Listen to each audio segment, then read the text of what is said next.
गुणावासं मध्याह्नतिमिरावहम् आशितानां शरणं वन्दे अनन्तारदेशिकं श्रीमद्रामानुजाचार्य श्रीपादाम्बोरुहद्वयं सदुत्तमाः सन्तार्यम् अनन्तार्यम् आम्बजे.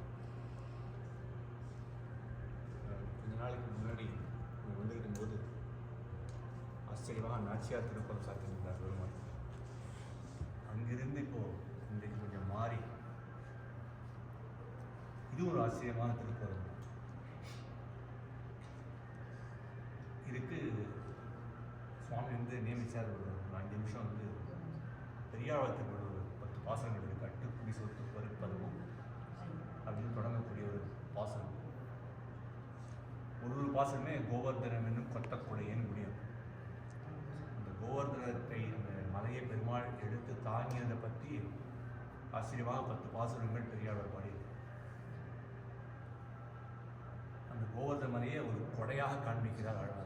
கொடை தான் அது கொடையாக எடுத்தார் பெருமாள். குன்று கொடையாக எடுத்தாய் குணம் போத்தின்னு ஆண்டான் பாடி. அந்த குன்றத்தை எடுத்து ஒரு கொடையாக பெருமாள் காண்பித்தார். இப்போ இந்த இடத்துல சாத்துக்குடி எப்படி இருக்கிறதா பொதுவாக நம்ம பார்க்குறோம். அப்படிதான் அந்த படங்கள் வரைகிறதுல எல்லா இடத்துல பார்த்தா இந்த பெருமாளானவர் அந்த மலையை அப்படியே தூக்கினார். அடியிலிருந்து அந்த ஒரு விரலால் ஒரு சுண்டு விரலால் அந்த மலையை தாங்கினார். அது ஏன் என்னுடைய பண்ணான்னு கேட்டால் நமக்கு தெரிஞ்ச கதை தான். இந்த ஆயர்கள் எல்லாம் ஒரு வருஷமும் இந்திரனுக்காக ஒரு உழவு எடுக்கிறார். இந்திரனுக்கென்று ஆயர்கள் எடுத்த எழில்வேல் பழநடை செய் மந்திர விதையில் பூசனை பெறாதுன்னு ஒரு வருஷமும் அவனுக்கு அந்த அட்டுக்குவி சோறு பருப்பதம் நெய் அலறு எல்லாத்தையுமே அவ்வளவே கொண்டு வந்து அவனுக்கு தான் படைக்கிறாங்க அந்த இடத்துல. இவருக்கு ஒரு வேடிக்கை, அது ஒரு விளையாட்டு. அவன் சொல்ற எதுக்கு இந்திரன் கொடுக்குறான், நமக்கு இதெல்லாம் பண்ணி கொடுக்கறது இந்த மலை தான். அந்த மலை தான் அது நமக்கு அந்த வளங்கள் எல்லாம் கொடுக்கறது, மேகத்தெல்லாம் வர வைக்கிறது, நீர் பொழியறது, நமக்கு நெல் விளையிறது எல்லாமே ஏற்படுறது இந்த மலையால் தான். அந்த மலைக்கு அந்த கொண்டு போய் எல்லாத்தையும் படைக்கலாம். இதுக்கு இந்திரன் எங்கே இருக்காங்க இருக்கான இல்லையான்னு கூட தெரியாது நமக்கு. அவனா நமக்கு பண்ணுறான் அப்படின்னு சொல்லி பூசனை பெறாது இவன் பண்ணிடு. அவனுக்கு பூசனை வாங்கினா அந்த பூஜை இவன் இந்த மலைக்கு கொடுத்துடணும். இந்த வருஷம் இந்திரனுக்கு கோபம் வந்துடும். நமக்கு கிடைக்கக்கூடிய இந்த ஒரு சாப்பாட்டெல்லாம் இவங்க எடுத்துட்டாரே அப்படின்ட்டு அவன் என்ன பண்ணுறான், பெருமழையை பொழியும் போது இவெல்லாம் அழறா, ஐயோ எங்களை காப்பாத்து. மழை பொழிந்திட தளர்ந்து ஆயர் எந்தம்மோடு ஆணரை தளராமல் எம்பெருமான் அருள் என்று என்னையும் காப்பாத்து, எங்களையும் காப்பாத்து, எங்களுடைய பசுக்களையும் காப்பாற்ற வேண்டும். ஏன்னா அவளுக்கு அதுதான் செல்லும். ஆயர்களுக்கு பசுதான் செல்லும்.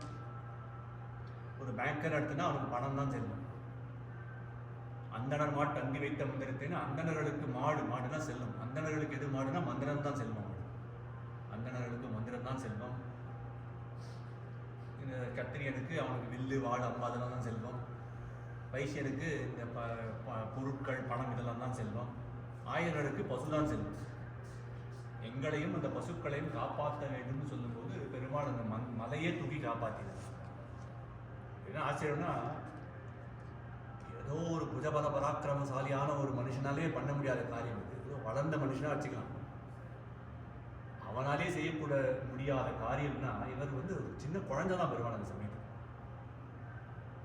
ஒரு 5-6 வயசு வச்சுப்போம் பெருமாள். தான் அவர் என்ன பண்ணார்னா மலையை தூக்கினார். மலையை தூக்கி இவன் எல்லாரும் அந்த மலை கடியில் இருக்க முடியாம பண்ணி நான் காப்பாற்றுறேன் மாதிரி. இந்த இடத்துல என்ன சொல்றான்னா, இந்திரன் மழையை பொழிந்தான்னா சாமானிய மழை பொழிந்தான்னு ஒரு விஷயம் இருக்கு. நீரான மழை ஜலம் தான் கொட்டிட்டு தாங்க முடியாத ஜலம் கொட்டிட்டு. ஆனால் ஆழ்வார் சொல்றாரு, கல்லெடுத்த கல்மாரி காத்தான். அவன் பொழிஞ்சது வெறும் தண்ணீர் மழை இல்லை, கல்லால மழை பொழிஞ்சான் இந்திரன்.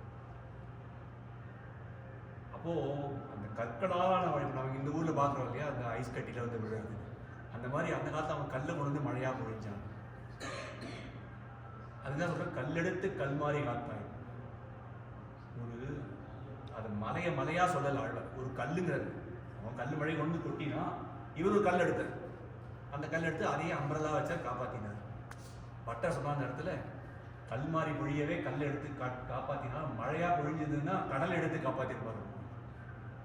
கடலையே தூக்கி அந்த மழையை கொட்டாமல் தடுத்திருப்பார் அப்படின்னு சமத்காரமாக பட்டர் சொன்னான்னு ஒரு வசனம். அப்படி கல்லெடுத்து கல்மாரியாக அந்த மலையை தூக்கி காப்பாற்றுறார். அதுக்கடி எல்லாம் வந்து நிற்கிறது. ஒரு பெரிய ஆச்சரியம். இப்படி கூட செய்ய முடியுமானா எது செய்ய முடியாதோ அதை செய்யக்கூடியவன் தான் கண். எப்படி தூக்கினார்னா அந்த சுண்டு விரல தூக்கினார், அது ஒரு நகத்தால தாங்கினார் அப்படிங்கிறது. சக்கரவர்த்தி திருமணம் என்ன சொல்ற, அவரால் இந்த ராவணன் வந்து அழிக்க முடியுமா அப்படின்னு அவர் அந்த போர் எடுத்து போகும்போது, ராவணன் ஒரு சின்ன பையன் அழிச்சுனா போயிட்டு கிளம்பி. அப்போ விபீஷன் வரைச்சு சுக்ரீவனுக்கு பெரிய கலக்கம். விபீஷன் வந்தானே இவனால பெருமாளை எதனா ஆபத்து வந்துடுமோ பயப்படச்சு. சக்கரவர்த்தி திருமணம் சொல்ற, ஏன் பயப்படுற நீ?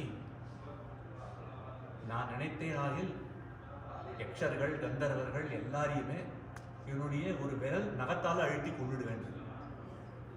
பெருமாள் தன்னை வந்து ஒரு மனுஷனாக சொல்லி கொண்டிருந்த அந்த சமயத்தில் தன்னை மாற்றிக்கொண்டு ஒரு க்ஷணத்தில் தன்னுடைய பறக்கத்தை காமிச்சிடுறாங்க. அடுத்து அவரையும் அறியாமல் சொல்லிடுறேன். ஏன்னா அவன் அடியவன் பயப்படுறானே, அவனோட பயத்தை போகணும்.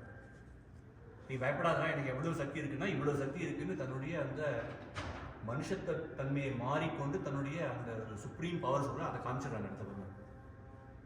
சரி, அவர் வந்து ஒரு 25 வயசு அந்த சமயத்தில், அவருக்கு பெரிய வில் வீரர், பெரிய ஒரு ஆஜார்பாக நிற்கிறார், 8 அடி உயரம் அப்படிங்கிற அந்த இடத்துல பெருமாள் அவருடைய ஹைட் அந்த அளவுக்கு இருந்ததுன்னு ராமாயணத்தில் வருது.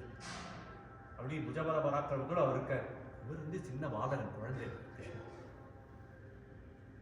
அவர் போய் அப்படி தூக்கினாரா அப்படின்னா, அப்படி தூக்குறது தான் அவருடைய சாமர்த்தியம். அகட்டித கடனா சாமர்த்தியம்னு எது நடக்கக்கூடாது, எது கூடாதோ கூட வைக்கக்கூடிய சாமர்த்தியம் பெருமானுக்கு. ஒரு பெரிய ஒரு வீரன், வில் தோள் அப்படியே மற்போல் அப்படிலாம் அப்படி இல்லை, ஒரு சின்ன குழந்தையா அந்த தூக்குறாரு.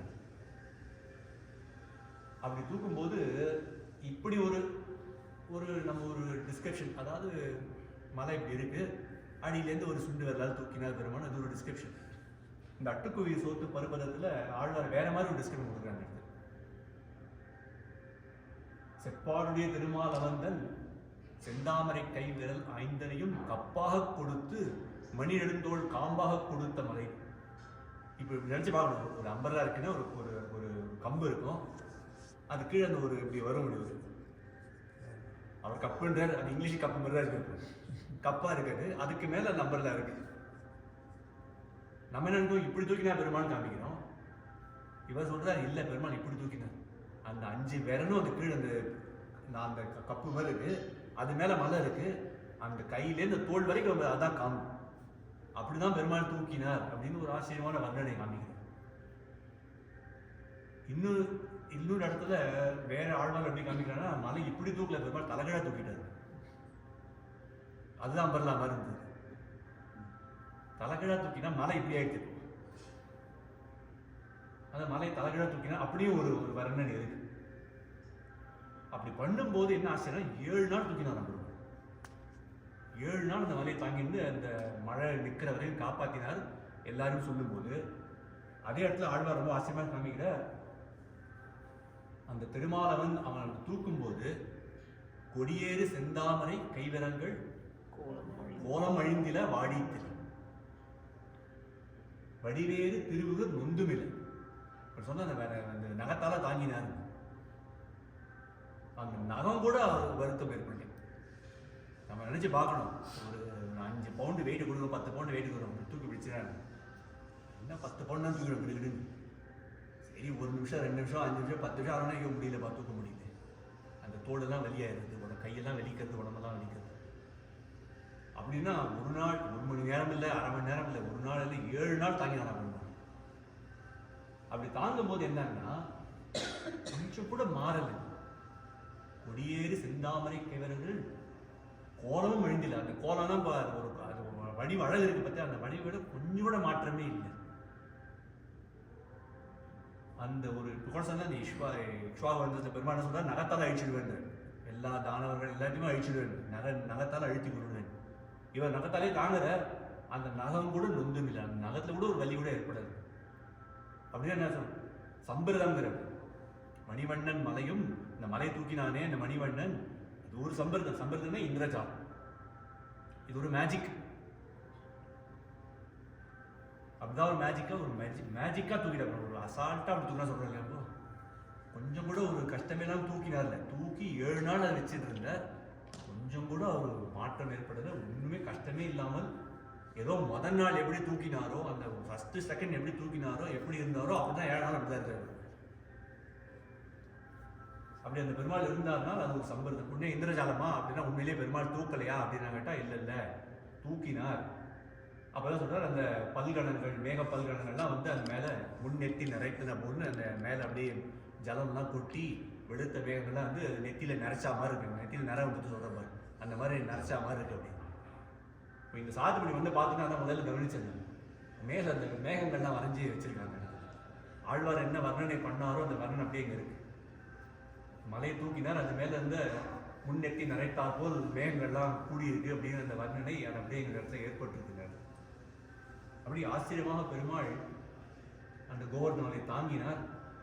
நான் முன்னாடி சொன்ன மாதிரி தான், நான் முன்னாடி சொன்னேன், எப்போ பெருமாள் கடைந்து அவர் நாச்சியா திருப்ப வேண்டும்னா நம்ம பார்த்தோமா இல்லையான்னு தெரியல, இல்லை பார்த்துருந்தாலும் அசுர கூட்டத்தில் வந்துருப்போம். அந்த மாதிரி பெருமாள் அந்த மலையை தூக்கினது நம்மளாம் நேரில் பார்த்தோமோ இல்லையான்னு தெரியல, பார்த்துருப்போம், ராங் சைடில் இருந்துருப்போம். அதான் இங்கே வரைக்கும் இருந்துருக்கு. அன்னைக்கு பார்க்க முடியாத இன்னைக்கு பார்த்தவங்கிறது மட்டும் விசேஷம் இல்லை. அன்னைக்கு பெருமாள் ஆயர்கள், அவளுடைய குழந்தைகள், குட்டிகள், பசுக்களை மட்டும் காப்பாத்துங்க. நம்ம பெருமாள் பசுக்கள் மட்டும் காப்பாற்றலை, ஊரில் இருக்கிற அத்தனை மிருகங்களும் காப்பாற்றி விட்டாரு. இங்கே யானை இருக்கு, மயில் இருக்கு, மான் இருக்கு, ஒன்றும் பாக்கி இல்லை, குயில் இருக்கு, என்னென்னமோ இருக்கு. எல்லா விதமான ஜந்துக்களையும் அவன் தான் ரட்சிக்கிறாங்கிறது நமக்கு தெரிய வருது. அந்த மலையை எடுத்து காப்பாற்றினாருன்னா அந்த இடத்துல பசுக்களுக்காக எடுத்தாருன்னு. அந்த மலையை எடுத்து காப்பாற்றினது என்ன, இந்த சம்சார மலையை தூக்கி நம்மளெல்லாம் காப்பாற்றுறாரு. அதுதான் காப்பாற்ற. திருவல்லிக்கேணி ஒரு விசேஷம். இந்த கோவர்தன மலை இந்த அலங்காரம் முடிஞ்ச உடனே ராத்திரி என்ன பண்ணுவா, இந்த மலையெல்லாம் எடுத்துட்டு பெருமாள் கையை திருப்பி விட்டுருவோம். திருப்பி விட்டா கையில் குச்சி கொடுத்துருவோம்.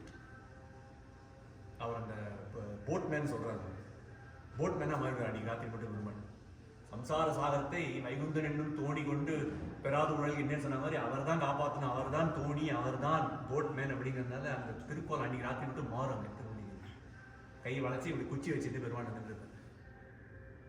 அதுபோல இந்த சம்சாரமாகிற மலையை தூக்கி நம்ம எல்லாம் ரட்சிக்கிறான்னா நம்ம அதை நிழல ஒதுங்கணும்.